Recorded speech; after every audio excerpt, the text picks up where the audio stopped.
റമദാൻ വന്നാൽ നിങ്ങൾ എന്തിനാണ് നോമ്പ് നോക്കുന്നത്? വെറും വിശപ്പടക്കാനോ അതോ ദാഹം സഹിക്കാനോ? റമദാൻ വെറുമൊരു ഉപവാസ മാസമല്ല.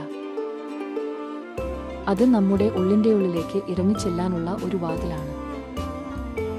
ശരീരത്തെ മാത്രമല്ല, നമ്മുടെ മനസ്സിനെയും ആത്മാവിനെയും ശുദ്ധീകരിക്കുന്ന ഒരു പുണ്യമാസം. നോമ്പ് ആത്മീയമായ ഒരു യാത്രയാണ്. അവിടെ നമ്മുടെ മനസ്സ് തെളിയുന്നു, ആത്മാവ് ശക്തിപ്പെടുന്നു. ഈ സമയത്ത് നാം നമ്മുടെ ചിന്തകളെയും വാക്കുകളെയും നിയന്ത്രിക്കാൻ പഠിക്കുന്നു. ശരീരത്തിന്റെ ആവശ്യങ്ങൾക്ക് പുറം ആത്മാവിന്റെ വിശുദ്ധിയാണ് ഇവിടെ പ്രധാനം.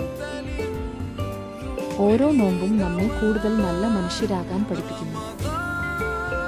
ഇത് ക്ഷമയുടെയും സഹാനുഭൂതിയുടെയും മാസമാണ്. ഈ റമദാൻ നിങ്ങളുടെ ജീവിതത്തിലെ ഒരു വഴിത്തിരിവാകട്ടെ. നല്ല മാറ്റങ്ങളിലേക്ക് നയിക്കുന്ന ഒരു പ്രകാശമാകട്ടെ. കൂടുതൽ ആത്മീയ ചിന്തകൾക്കായി ഈ ചാനൽ സബ്സ്ക്രൈബ് ചെയ്യുക.